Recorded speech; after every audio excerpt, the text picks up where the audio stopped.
Welcome to Question Time. On tonight's panel, Keith Brown, Deputy Leader of the Scottish National Party and former Economy Secretary in the Scottish Government. Elected as leader of the Scottish Conservative Party less than a year ago, currently an MP at Westminster, Douglas Ross. Anna Sarwar, as of 2 months ago, the new leader of the Scottish Labour Party and the UK's first Muslim and person of Asian descent to become a party leader. Canadian-born engineer and co-leader of the Scottish Greens, Lorna Slater, and 1 month short of his 10th anniversary as leader of the Scottish Liberal Democrats, Willie Rennie.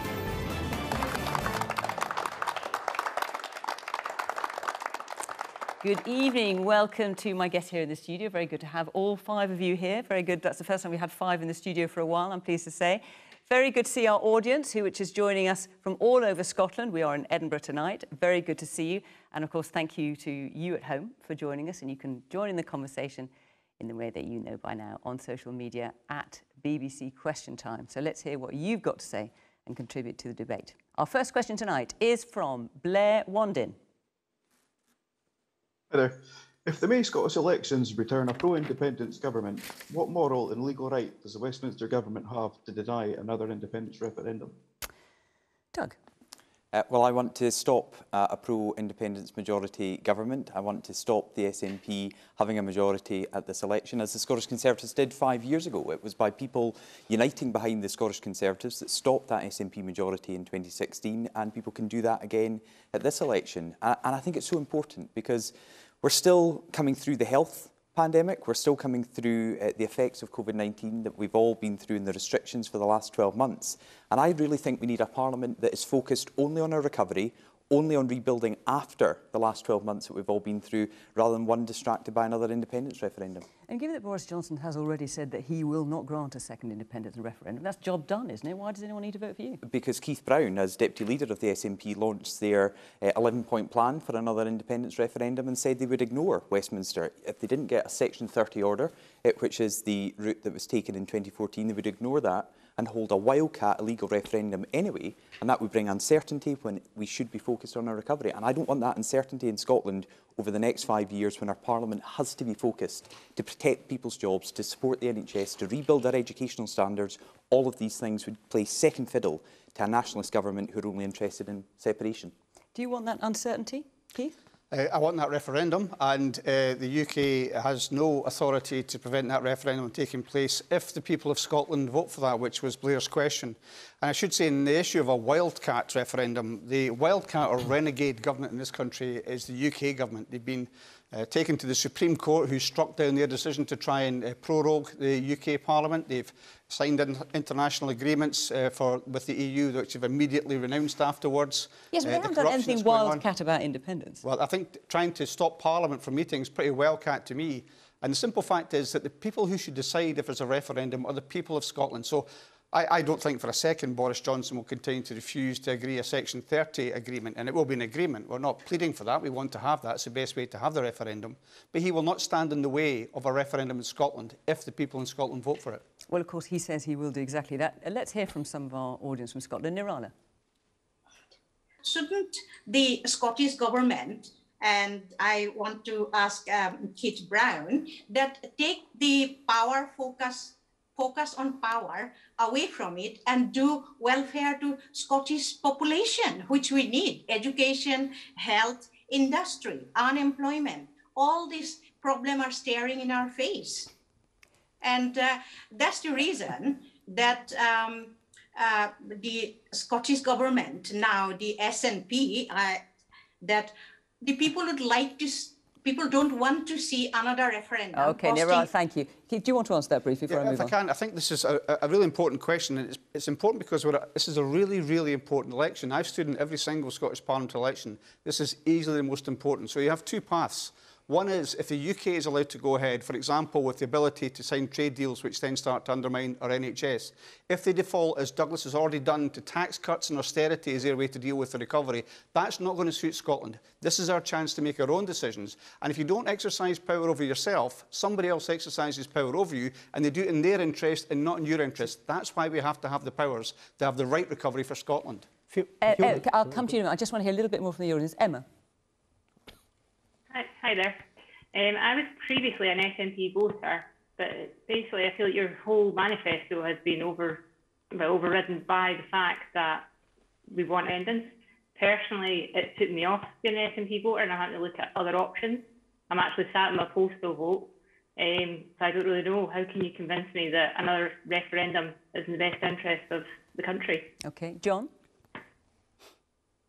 I was curious to ask Douglas Ross. Blair asked a fairly straightforward question, and Douglas failed to answer it, as he does so many times. He just went off on a tangent about independence. Why don't you answer the question about if there's a majority in Parliament? Isn't that enough? The question from Blair was about independence, which is why I answered about independence. But we hear from Emma, a former SNP supporter, saying she won't support the party now because they're putting independence above our recovery. What I'm saying as a Scottish Conservative is we can stop that. We can stop the uncertainty and focus on jobs, focus on recovery, focus on education, all the things we want to focus on in the next Parliament. Willie? Yeah, I mean, this country has been bitterly divided for, what, 10 years now, with arguments over independence, then over Brexit, and we've been through one hell of a year with the pandemic.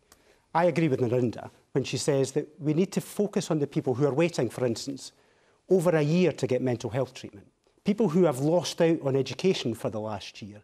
What we need to do is to try and bring the country together. We won't get that with these two parties who are determined to feed off each other and the bitterness that's grown up over that period. And why do you think more people aren't listening to your message? Well, what we need to do is to try and bring people together, because we'll need the skills and talents of everyone in this country to get through this recovery. We won't do that if the country is divided by independence. And that's why I think it's most interesting that there are SNP supporters, who I've come across many of them, who are just sick to the back teeth of the divisions, and they want to come together for a change. We can put aside our differences for the next 5 years to try and unite the country to get through this recovery. We owe it to these people to do exactly that. The Unionists want independence, the question of independence, to go away. Of course you want us to forget about independence and think about bringing the country together, but you can't sweep it under the rug. Or concentrate on the recovery, which is what Nuala is saying. Thanks to the Scottish Greens, we have had a parliamentary majority for independence all this last 5 years, and I fully expect that thanks to the Scottish Greens, we will have a parliamentary majority for independence this next parliamentary turn. To assume that you're going to win the election before anybody's voted. The question is, what does that mean for who gets to decide on the recovery? So we've seen what, for example, Boris Johnson considers recovery. More nuclear weapons, a tiny 1% pay rise for nurses, that's essentially a tax cut, and buried, Rishi Sunak doesn't say it on the telly, but 8% cuts to public services. That is not recovery, that is grinding austerity, more grinding austerity. For recovery, there has to be investment, there has to be hope and opportunity, and that means looking at what kind of country we want to be and who gets to make the decisions about that country. And I think it's time we ask the people of Scotland again, who makes those decisions? The Brexiteer Tories in London or a government in Scotland that we've actually voted for? I think what you've seen already tonight is a preview of what could be the next Parliament. We can choose something different. We can choose to recognise that COVID didn't choose between yes, no, leave and remain. The aftermath is not going to choose between yes, no, leave and remain. And whilst we've been separated from our families like never before, we've actually come together as a country like never before to confront COVID. And one of the things that I think is missing, particularly from the SNP and the Tories, is they somehow want to ignore the fact that this isn't an ordinary election. This is a pandemic election when 10,000 of our fellow citizens have lost their lives. But what will you do, Anas, is if this election does return a pro-independence majority, will you just ignore that's why, that? Fiona, I'm offering something different. I want us to choose something different and to have a different alternative. But will you ignore that pro-independence majority? I'm going to make the case. Keeping us in the union isn't different. That's more of the same. No, absolutely not. We can do something different. The mistake that you make, and with respect, Keith, and to some extent Douglas makes, is that you want to pretend that somehow it's some kind of light switch moment that we can just decide to have a referendum and decide to have independence, and it's a light switch moment and it doesn't take years of focus. Brexit took 4.5 years of focus away from our country. Are we honestly saying that even in this midst of a pandemic, we can't come together for the sake of the national interest and focus on our recovery? Are we honestly saying when 360,000 of our fellow citizens are at home on furlough, worried about if and when they'll have a job to go back to. We're going to say, no, politicians want to go back to arguing with each other and we want to go back to those old arguments. I think we can choose something different. And we I think we can if offer we can the get people rid of that something threat better of an than what the independence political referendum. bubbles offer them right Because now. you rightly speak about the number on furlough. We know from the IFS, Institute of Fiscal Studies, are saying unemployment in Scotland could peak at 7.6% this year. Yet, Keith, you've said... More than the UK. Keith, you've said you want a referendum Douglas, this year. Douglas, you're right to say that about furlough, and you're right to say that about unemployment. And if we can focus in on our recovery... But the problem you have, Douglas, is that you are just as determined to talk about division as Keith and Lorna are. Because you all feed off division to suit your own political interest, not to suit the national interest. I would much rather we focused on what united us as a country rather than what divided us. How is Brexit and Tories in Westminster in the national interest? Lorna, you yourself have said that we've got to confront the climate emergency. We've got 9 years to confront the climate emergency. The very heart of your policies. Do you really want to spend 5 years of that 9 years arguing about independence? Let's put aside things you really we want to disagree argue on. that? Hang on, if you talk at the same time, then I can't hear, neither can anyone at home. Well, today, Anna said today, and it was manifesto, and it's a crucial point this, let's leave aside the things that we disagree on. We disagree on spending billions of pounds more money on nuclear weapons, on the two-child policy cap, on the rape clause, on the cuts that are coming from the Tories. Something about it. We disagree, and you cannot ignore those things, Anis. You have to front up to them if you want to form part of the government, or if you want to be seriously considered as challenging it. The Tories are after the powers of the Scottish Parliament. Let me give you an example. Somebody has to stand up to it, and it's not going to be the Labour Party. Well, let me give you an example, Keith. You've mentioned two policies right there. We have welfare powers in Scotland to top up any new benefit we wish and to create any new benefit we wish. With the bedroom tax. Why don't we use the powers we have? Why not focus on what we can do? You have been in government for 14 years. You can't change the two-child Nicola policy. Sturgeon has been First Minister for 7 years, and in that time the attainment gap has widened. Our NHS has gone backwards, not forwards, and we have seen our children's mental health suffer as a result. Willie, I know you want to come back in. I'm just going to hear issues. very briefly from the audience, and I'm going to come to you. Ryan.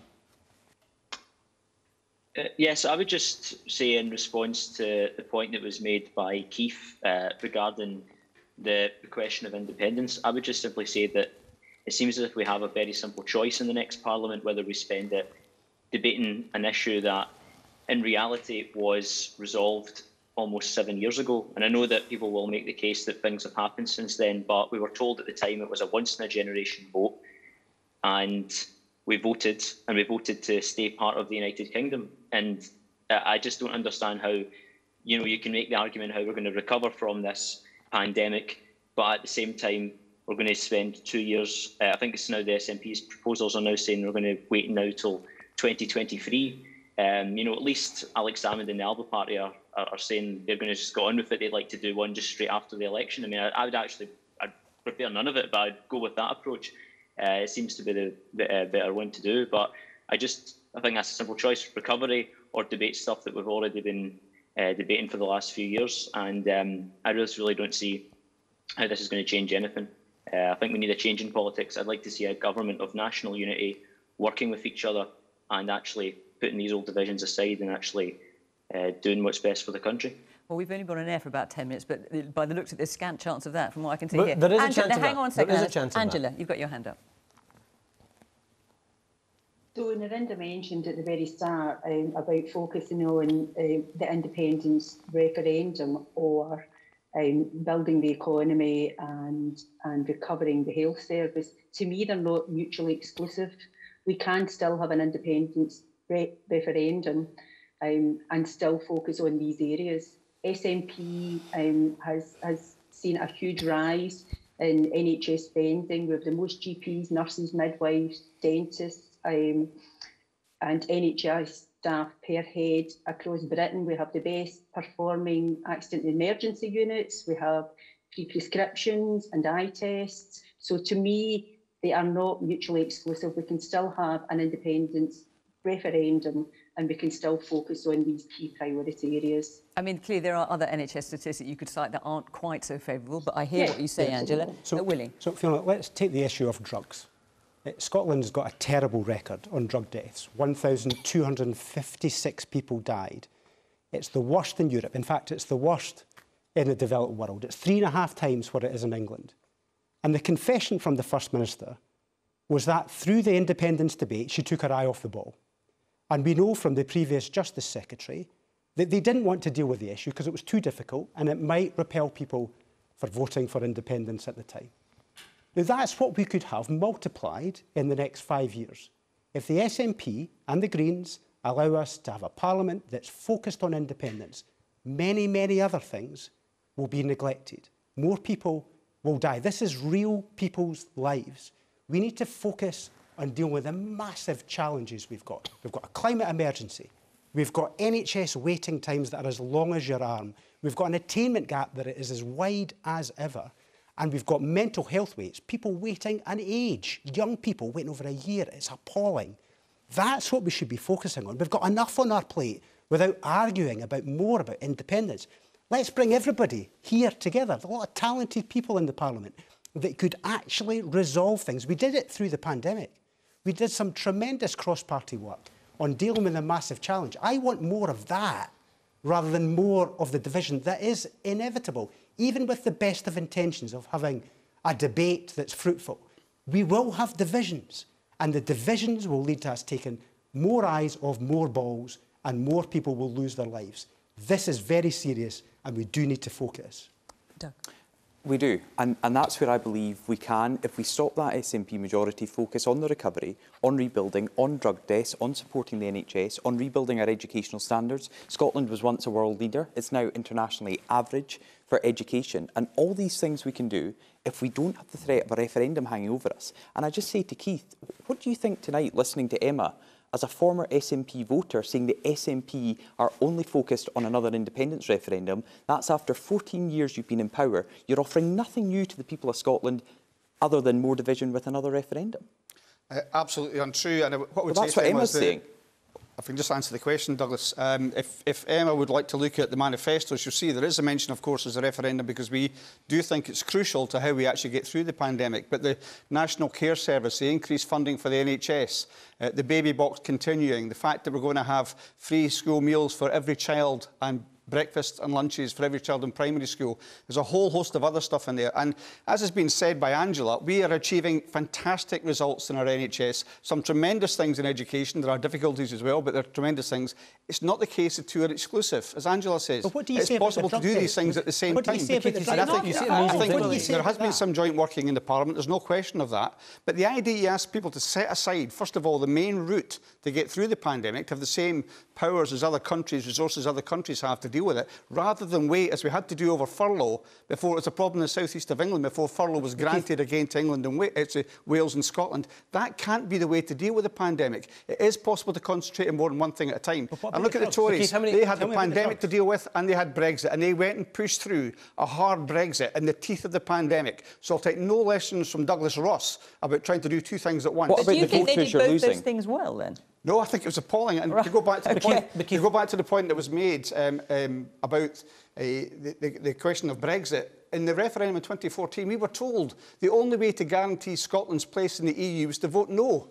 Well, people voted no, and it's been changed. We're being dragged out of the EU against their will. That is also one of the routes that we can have back to prosperity, a more equal and just country, if we get back into the EU and with the powers of an independent country. But Keith, let's go back to talking about what you do have the power over.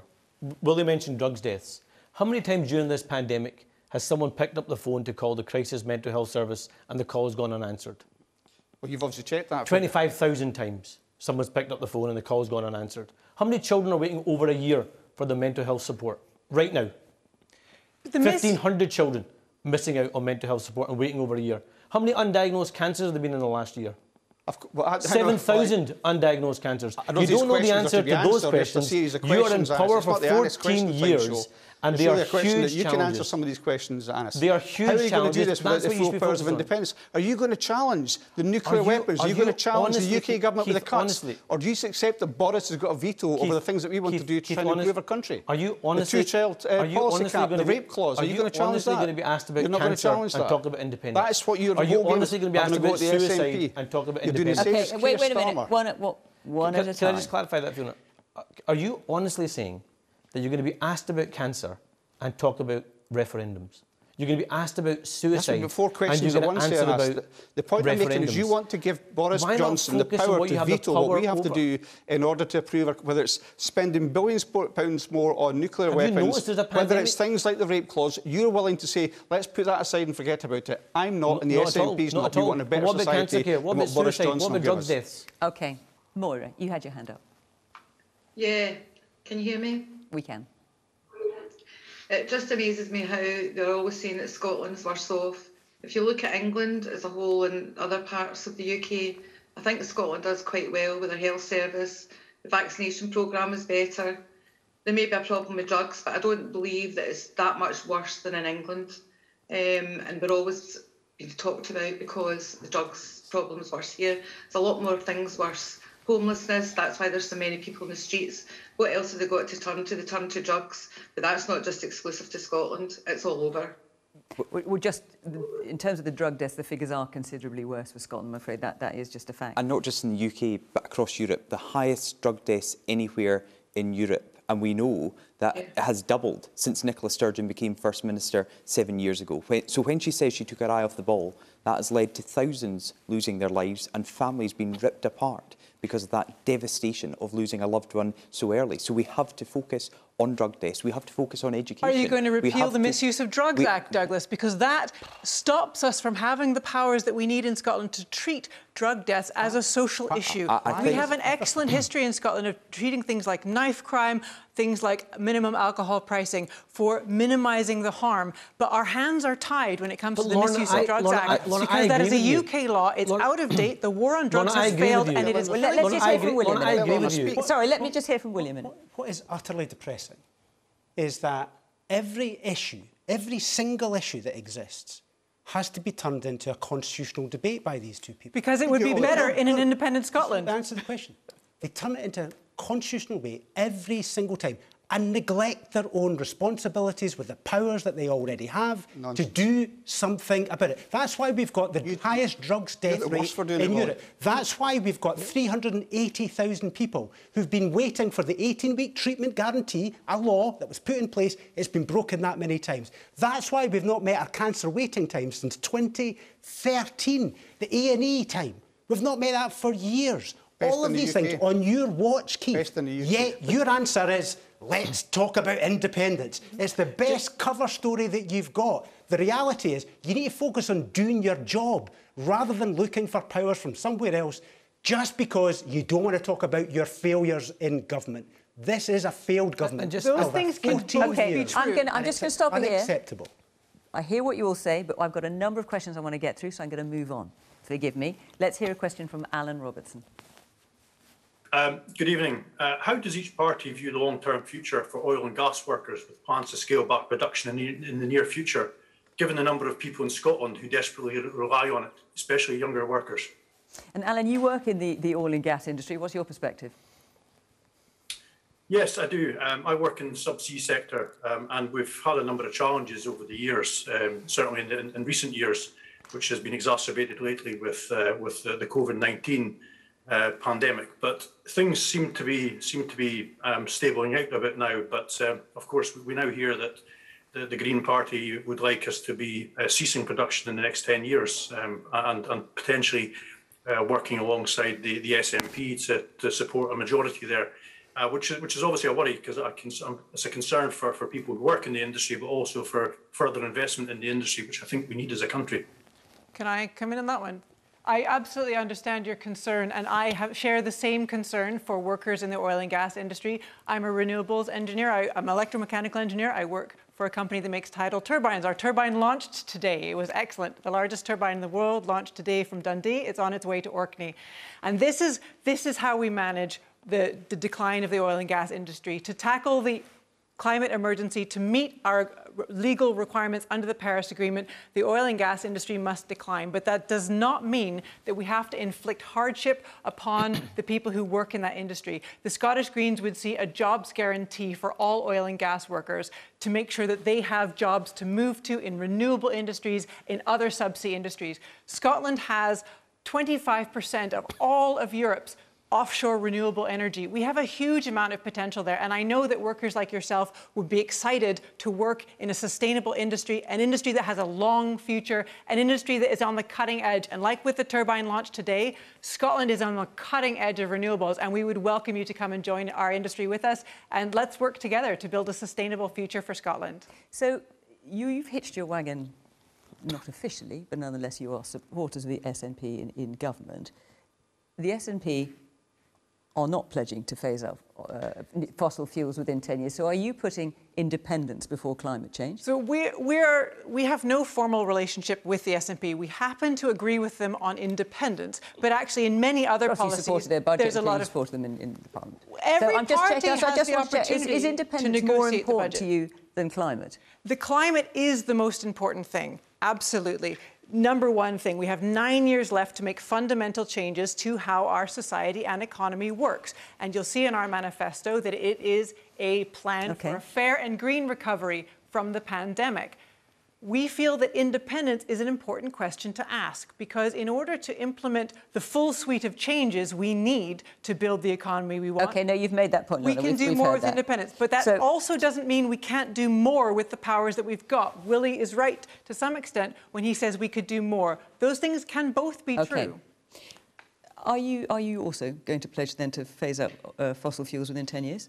No, I think to go back to Alan's question, back in 2013-14, when there was a real crisis in the oil and gas sector in Scotland with a plummeting price, we instituted a number of revisions which allowed people to train out of those jobs into other jobs for that period. And I think what we now have to do is to ensure what people call a just transition, so that people that are actually working in that industry can find a way through into new employment opportunities. So we would pledge to do that. Oil and gas production to stop, Keith? Pardon? When do you intend it to stop? That's a good question. Well, I do think it's very important that we should explore other avenues as well. So, for example, carbon capture twice could have been started by the UK government and they pulled the plug on it. So there are things which we can do to address the effects of taking those hydrocarbons out the ground. But eventually we'll have to stop. Lorna's right. Climate change is an existential threat to the planet. We have to deal with this. So we should not be doing it at the expense of people that are currently in that industry. And whatever we do, we have to look after the families and the people involved. Would you want to give us a time frame, Keith? Give us your plan. I can't say specifically when it's going to stop. It will depend on the supply that's there just now, of course. So there you see one of the massive gaps in policy between where the SNP and the Greens are. So we need to actually be practical about our obligations under the climate, under the Paris Agreement, and to deal with this existential threat. And this is a problem that I have with the SNP approach of setting targets and putting their hopes in things like carbon capture, when actually there are already practical technologies that work. Upgrading our rail system, investing in renewable technology, and upgrading our homes are all things we can do to reduce our emissions right away. No need to wait. Douglas.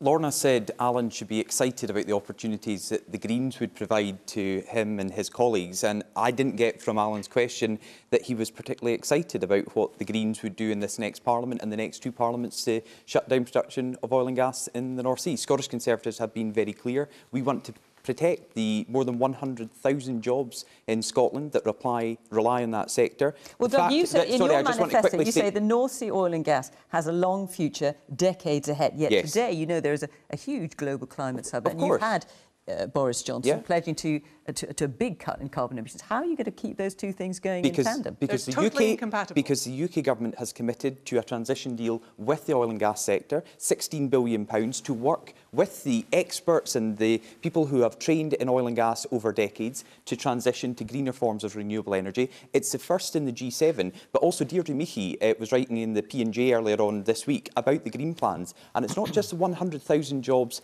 in the North East and in Scotland, it's 270,000 livelihoods that rely on the oil and gas sector here in Scotland. And that's what we've got to protect, and that's what Scottish Conservatives are doing with our plans. That's why we have plans to create 200,000 new jobs. OK, we hear you. We've had lots from you, Lorna. Thank you very much. Let's hear from you, George.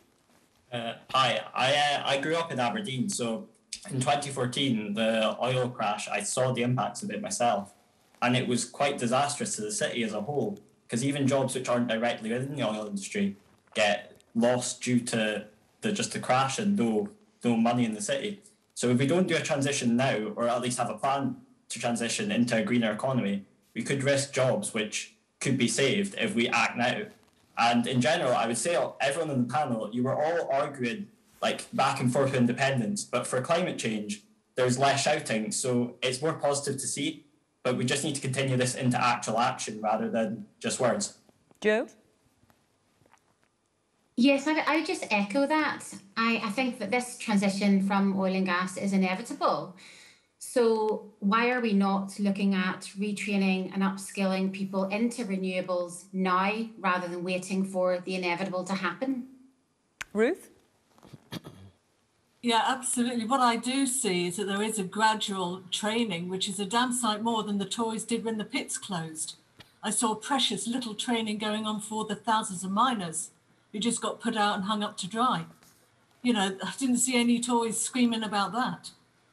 I'll come back to you. I'll come back to you in Doug, but let me just get round the rest of the panel. So Labour's plans in terms of phasing out oil and gas? Look, very fair you point made no there. particular pledges on that. Well, look, we can only truly talk about a just transition if it takes communities with us. And if we decimate tens of thousands of jobs without a genuine transition to renewable jobs, that's not going to be a fair transition or a just transition. But there's actually a wider northeast economy point here, because Aberdeen and the surrounding areas is facing a crisis around oil and gas, but it's also got a crisis around the hospitality industry and a crisis around the tourism industry. There is a real economic crisis in the northeast, and this is one of the reasons why recovery is so important. When we talk about recovery, it just can't be a campaign slogan. It has to actually be a national mission. And the northeast is the perfect example of that. Unless we push power and resource out from our parliament into the different parts of Scotland so they can invest in individual sectors. Yeah, but for example, Anna, in fairness, I know this is a point you want to make in terms of your industry. manifesto, but the question is very specifically, how do you view the long-term future oil and gas workers? Well, the long-term future has to be one in which we transition to a renewables future.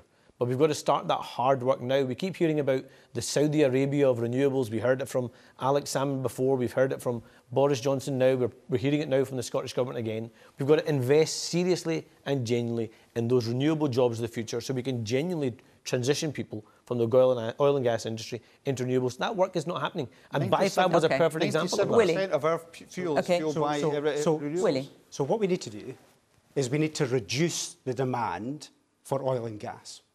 That means making sure we change the heating in our homes. So we want to convert from gas, the heating in our homes, to things like air source heat pumps and other renewables.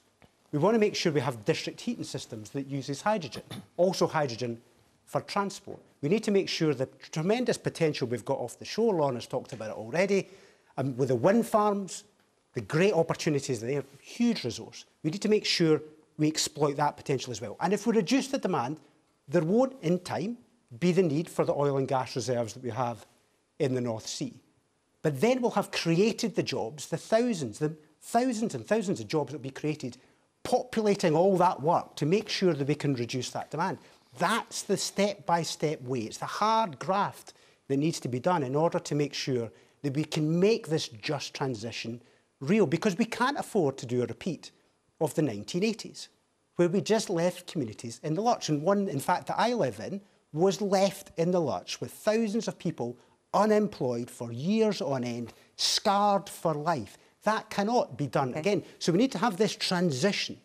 And the transition is done by reducing demand, by using the new technologies to make full use of the tremendous resources and the skills and the talents of people here. We should be able to create a massive number of jobs if we do this right. A cavalier approach will not work. I just think all the other parties are ignoring the fact this is already happening. The oil and gas sector are already taking part in this transition. We are taking them with us with the UK government's £16 billion transition deal to make sure that goes further, to protect the jobs. But it's absolutely vital that people understand that's already happening in the North East and across Scotland right now, because it's being led by the sector, by the Oil and Gas UK, and by people like Alan who are doing the work right now. OK, let's take another question. Doug Rennick. The various party manifestos show a vastly differing spending promise. Can you please each explain the key sources for that fund of the spending do not involve a magic money tree? Thank you. Right. Well, I've been having a close look at all your manifestos. It's been rather interesting reading. So, Anna, let's start with you. You're only giving spending promises for the first year.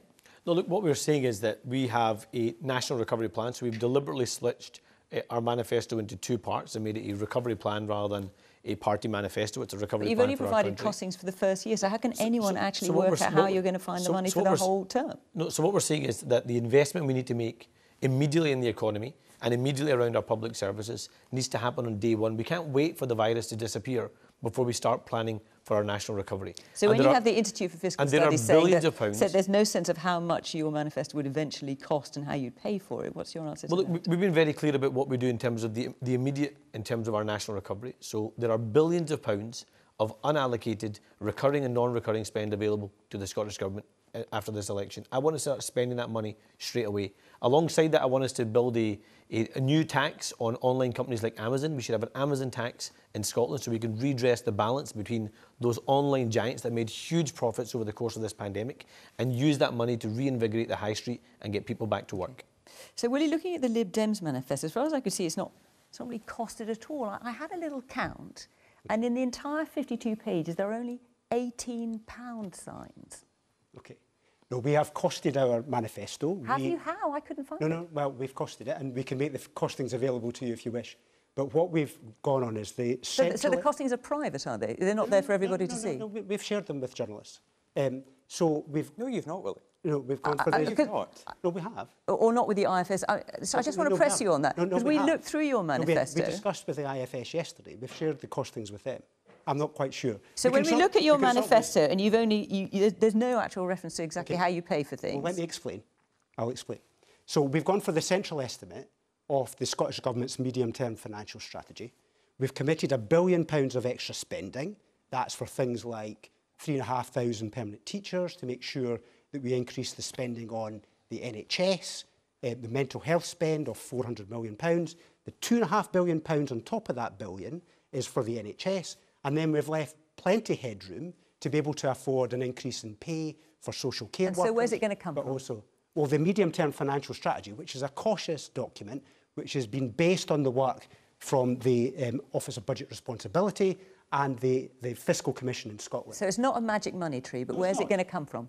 Well, I've explained. It's the medium-term financial... It's roughly the same approach that the Scottish Government has taken in terms of picking the central estimate, and it's allowed for plenty of headroom to be able to afford unexpected events over the next period. So, believe me, it is well affordable, because I am determined to make sure that everything we promise is affordable and deliverable. We are not going to overpromise. It's cautious, it's got plenty of headroom, and it means we can do things like making sure that we're going to get those 1 million heat pumps in people's homes. Okay. It's make sure that we can employ those extra teachers so we can get bounce-back support in education, and that we can make sure we can get a recovery in the NHS, dealing with all these massive weights that people have got to deal with. Lorna, looking at the Greens manifesto, I was a bit puzzled, because you're planning to increase taxation using powers that you don't actually have at the moment, that you would only have if you were an independent Scotland, like wealth taxes, for example. So how's that going to work? Well, that's an interesting discussion that we would like to have with the government in Westminster. The government in Westminster has said that they are wanting to invest and look at the taxation system, so hopefully we could work with them. I mean, if we're looking just to be clear, you're wanting to raise money through taxes that you don't actually have the power to raise money with at the moment. That's kind of option A. Option B... Well, it's not an option at all at the moment, is it? Well, you don't have those powers. If the Westminster government won't work with us, we would like them to work with us on this. I mean, we're not an independent country yet. If we're really talking about the UK working together as a whole, maybe, and if they want Scotland to, if they want to show Scotland how good that is. But the plan B would be to do it using local taxation powers, but we'll have to wait and see how open Westminster is to working with Scotland on a joint recovery. I mean, it would be a very interesting thing. In terms of also paying with it, not only would we ask for the wealthy to help contribute. For example, those companies who have done so fantastically well, who've made billions off of the pandemic, I think it's a one-time windfall tax would be reasonable to help the country recover. But we would also, expect the wealthy to pay more. We've got to rebalance the inequalities. So you want to raise taxes? Okay. Debbie. Hi there, good evening. I'm just wondering how the Green Party can justify the increase through taxation when part of their manifesto is looking towards moving to a 4-day working week. Surely people need to earn more money to raise additional taxation. That is an excellent question, and thank you very much for asking it. So the kind of taxes that we're looking at are windfall taxes on massive corporations and, for example, a wealth tax on people who have assets of over £1 million. So again, this is the tax you'd have to get the government the UK government to agree to hand over to you, but at the moment you don't have that power. We're not talking about taking pounds out of ordinary people's pockets. Okay. We're not talking about increasing taxes on your work. In fact, we believe that for the economy to function well, we have to put money into people's pockets. And that's why we would support things like a universal basic income, for example, doubling child payments. So this is about the very, very wealthy paying a little bit more, not ordinary people. So, Doug, you want to cut business rates and lower taxes. How are you going to pay for everything? So Doug's point Where's your magic money, is crucial, because Scottish Conservatives are the only party in this election who, with our manifesto, published our full spending commitments. We have set that. That's well, not true. Keith. That's not true. Oh, come on. You know it's not you true. cannot say... Fully costed. Well, it's absolutely not. If you think your manifesto is fully costed... Well, maybe you should read it first. It's going to cost more than double the current Scottish budget. So that's typical fancy economics from the SNP. But in terms of our plans, it's focused on recovery, it's focused on investing, it's focused on supporting the NHS. IFS say the Scottish Conservative plans are the most generous for the NHS out of all the parties in this election. But where are you going to get the money from? So what we're saying, for example, there's £4.8 billion of unallocated capital spend in the Scottish Government at the moment. We need to get that money out. So that drives our infrastructure growth right across the country, be it full fibre broadband, be it investing in more house building, the most ambitious social housing building programme since devolution that the Scottish Conservatives are putting forward. And then we have said, only at the end of the Parliament, if we can rebuild our education system by recruiting 3,000 additional teachers at a cost of £550 million over the course of the Parliament, we would look to get parity back in the tax system if it is possible, because 1.1 million Scots currently pay more tax right now for doing the exact same job than elsewhere in the United Kingdom. 1.1 million. Not a penny more for those at the bottom. I just want to hear a little bit more from our audience. Shelley. Hello, Douglas Truss. I'm struck by the various areas that you say for investment, but I don't hear you talking about people. I'm not hearing you talk about communities. Well, the people who have been the most hit, I would say, are the disadvantaged. We're expecting a huge homelessness spike and a peak.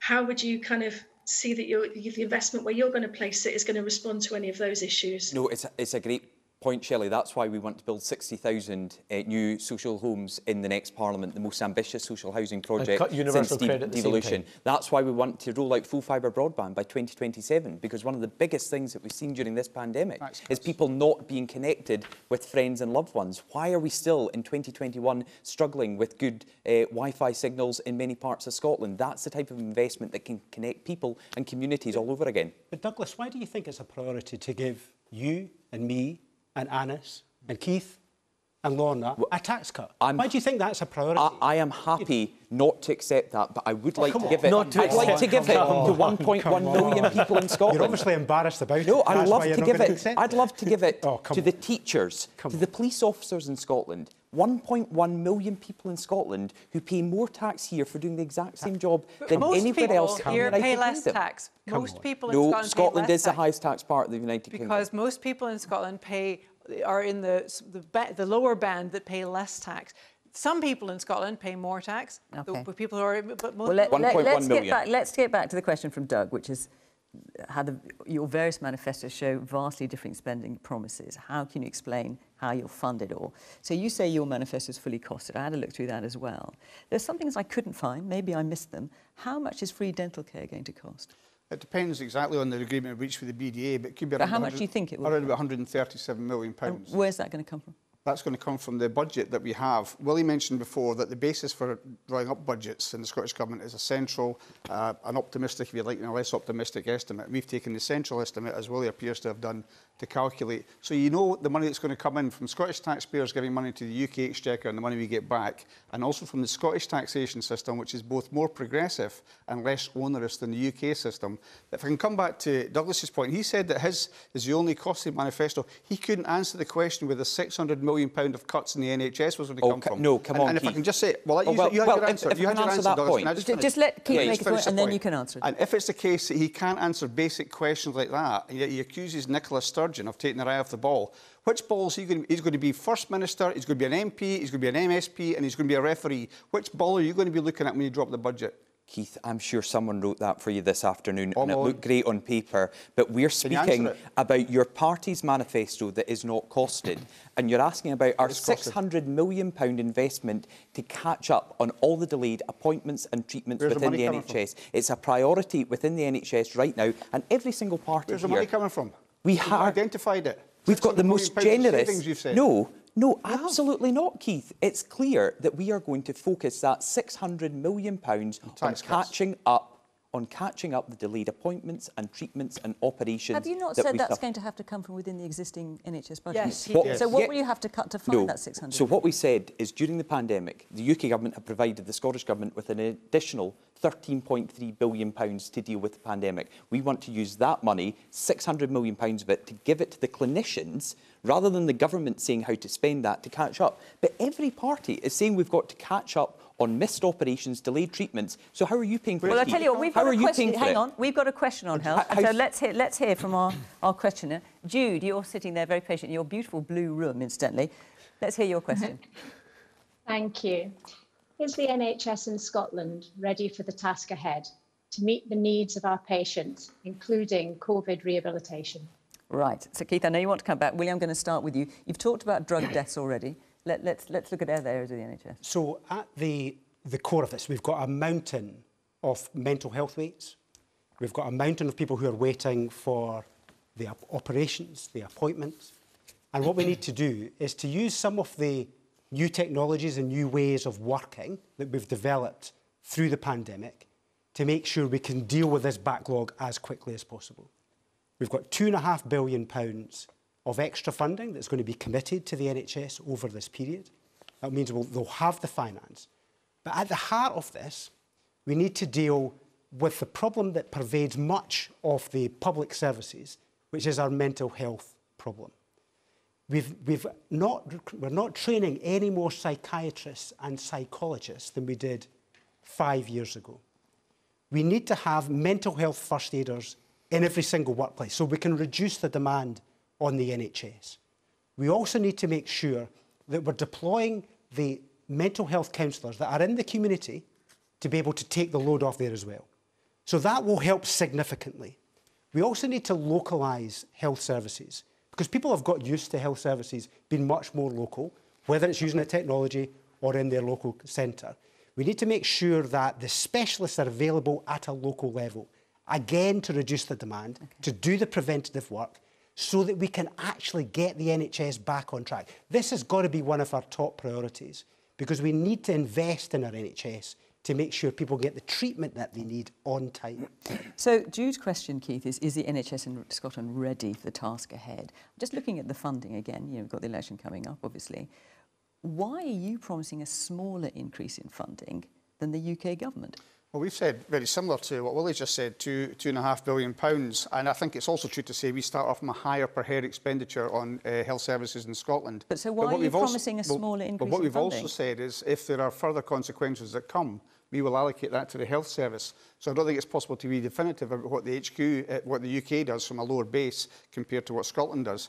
And as the point nonetheless, I'm just thinking it is a smaller increase in funding. There's no getting around that. Well, there is actually. If the consequences... Well, it's 2.1% versus 3.4%. I think those figures are disputed. The UK figures are disputed by experts. But if we put the £2.5 billion in which I've mentioned, and if in addition to that there are consequential monies, then it could be the case that the increase is even greater. Plus, as Willie rightly says, we also have an additional commitment to mental health services, and also to the point he made about a link worker, for example, in every health centre.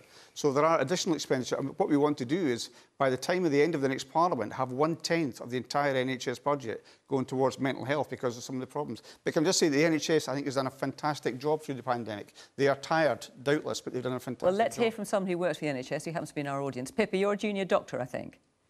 Yeah, that's right. I think it was referenced earlier, the idea of a national care service, and my experience over the last year is that that's one of our main problems, not having safe and available places to discharge elderly and frail patients to. They're not always benefiting from acute admissions to hospitals, and then they get a bit stuck, and in hospital they're at risk of hospital-acquired infections, including COVID. And I think that's got to be one of the main points for discussion when we're discussing if moving the health service in Scotland forward. Judith? Yes, thank you. I work in the biotech industry, and I would say the healthcare system in Scotland, or in the UK for that matter, is not prepared for what is coming. There is a tsunami of conditions that are coming our way. I work in particular in Alzheimer's disease, and Alzheimer's disease was a leading cause of death in the UK up until COVID took over, but recently with the decline in COVID deaths, Alzheimer's disease has once again taken that unfortunate top spot. But there's a number of diseases, whether it's chronic neurological diseases or neurodegenerative diseases, consequences of cardiovascular disease, which is still growing, cancers, which are still an issue. And then we're dealing with the mental health issues. And we're also dealing on top of that with the diseases that haven't been adequately treated during the COVID pandemic, because so many resources have been directed towards COVID, and patients have been told, or been afraid to go see their doctor, no matter whether we've told them to come, they haven't. And we're going to see more pandemics. So I just see all of these trends happening, and I'm not convinced we're doing enough about it. Okay, Anas. I think Judith and Pippa are both right. Our NHS staff have gone, and social care staff have gone above and beyond over this pandemic. But the reality is they were overworked and undervalued even before the pandemic. And we had a huge backlog on care around cancer, around missed and cancelled operations, around mental health, even before the pandemic. And they have now been exacerbated by the pandemic. And the only way we're going to address these issues is fundamental, yes, investment. That's investment in terms of capital infrastructure. It's changing the way we do healthcare, but it's also on investment, and as you're pledging to spend even less than the SNP. No, not at all. In the first year? No, not at all. So what we're saying is 350 million versus 500 million. So what we need is rapid diagnosis centres, but we're not going to build the physical buildings in those rapid diagnosis centres in the time of weeks and months. So let's get temporary facilities up and running right now. But just to be clear, in the first year, are you saying you're pledging to spend as much as the SNP? So what we're saying is there's much more longer-term capital investment. Oh, so it's this long-term that we don't know about. In the first year, it's not as much. No, I want us to start that work straight away in terms of building that capital infrastructure, but it's going to take time to get that capital infrastructure into place. But we can't afford to wait. So I think that's a no. No, we can't afford to wait for the buildings to be built before we start catching up on the screening programmes. So let's invest in the workforce. That means increasing the level of the workforce. It means doing things differently. That involves paying our NHS staff better as well as our social care staff. Wage increase, so we want a £12 an hour pay increase for social care staff, rising to £15 an hour over the course of the next Parliament. We want a mental health worker in every GP practice. We want rapid diagnosis centres. We want to prioritise on mental health. Keith talks about the budget. We currently spend 8% of our budget on mental health. The UK average is around 11.5%. I need to get around the rest of the panel, and also me, or they won't have time to speak. Doug. So our NHS staff and social care staff have gone above and beyond over the last year, and they are going to continue to do so. And what we've heard from both Judith and Pippa... So why did you refuse to back the SNP proposal of a 4% increase in NHS pay? I mean, you've now done a U-turn, I think, and you now do support it. No, it was never a U-turn. We were being asked totally different questions, but we are clear... Well, you said you'd wait for the pay review. There hasn't been a pay review, but you do now support the 4%. I absolutely support the 4%, but it's still out for consultation, and it'll be after the election before we understand the outcome of the ballot that will be taken on that. But we do have to support our NHS and social care staff, because it's not just the last year that's been so difficult. The next year is going to be really difficult. That's why we want to invest hundreds of millions of pounds in the next year to catch up, because people were waiting a long time for appointments and operations before COVID hit, and many of them were just getting ready to go into hospital for urgent operations, hip replacements, just as COVID hit, and now they've been left another year waiting. And I say again, the IFS have said the Scottish Conservative plans for the health service and funding for the health service are the most generous in this election, because we can see that's where the priority is. That's where the priority is for everyone speaking on the call tonight, because they want to get us to catch up on operations, on treatments that have been missed, on appointments that have been delayed, and that's why we need to invest over the next year. Lorna. I think Judith described very clearly three of the long-term trends that we've seen in healthcare in Scotland and indeed in the UK that I think are concerns: increase in mental health problems, problems with not having care places to put people in that have, led to the sort of bed blocking and that kind of problems, and chronic health problems that we see that really are a result of poverty and inequality. So we've all talked about the kind of acute issues, addressing the immediate issues of COVID, but let's also look at the bigger picture and look at restructuring our economy, because those are all things we can do about we can do something about. We can work together cross-party to build a national care service to stop that bed blocking, to lift the pressure on the NHS. We can work together to alleviate poverty in Scotland, to implement fair policies, living wages, a universal basic income, affordable housing so that people don't suffer from that kind of grinding poverty. And things like reliable income, fair work, knowing that you're going to have the money at the end of the month to pay the bills, that goes a long way to alleviate the kind of mental health crisis that we do see in Scotland. So alleviation of poverty goes a long way to doing those things. Good work, fair wages, all these things go a long way to that, and so will the National Care Service. All of this is part of rebalancing our economy, and I look forward to getting to work on it. Jude, you asked this question. What do you think of what you've heard? Yeah, I would welcome, of course, any solid investment and commitment to community-based rehabilitation services. I think the investment is a genuinely important element. I also think we should be aiming for a joined-up approach across acute services and community services. We need to have a multi-professional approach to this, and we need to really support these patients right across their journey of rehabilitation. The 2009 NICE guideline tells us that we need high-quality rehabilitative services for any patient suffering a serious illness, and that includes COVID. And I believe that we have the staff, allied health professionals, we have these staff with the skills to be able to work across a range of, to meet a range of patients' needs, including physical and mental health. And I feel we just need that joined-up approach, but also the investment that comes along with it. And Lynn, you've had your hand up throughout. I actually was going to say something very, very similar. I get really frustrated listening to politicians talk about what health needs and to quote statistics and figures. I work with young people, and I can't echo more the need to see health holistically tied up with that whole development of people, especially young people. How many problems and health issues could we prevent? And do you think you're seeing that from many of the politicians you've got here today? I'm disappointed, if I'm honest. I'm disappointed. Okay, Ryan. So, yeah, I would just say that I just find it kind of not overly surprising, but just amazing that the same people who have for the last year voted for these really tight restrictions on our civil liberties and freedoms then discuss how they're going to fix the problems that have been caused by those laws in place. And I know that the response will probably be that we had no alternative, but this has been a year now. We've had a year to really think about things. Now, I'm sure you'd all like to come back in on that, but I'm afraid our time is up. Ryan, thank you very much for your point, and of course to all of you in the audience, to my panel, thank you very much for coming here this evening. Appreciate it very much. And of course to you at home for watching from Question Time. Bye-bye.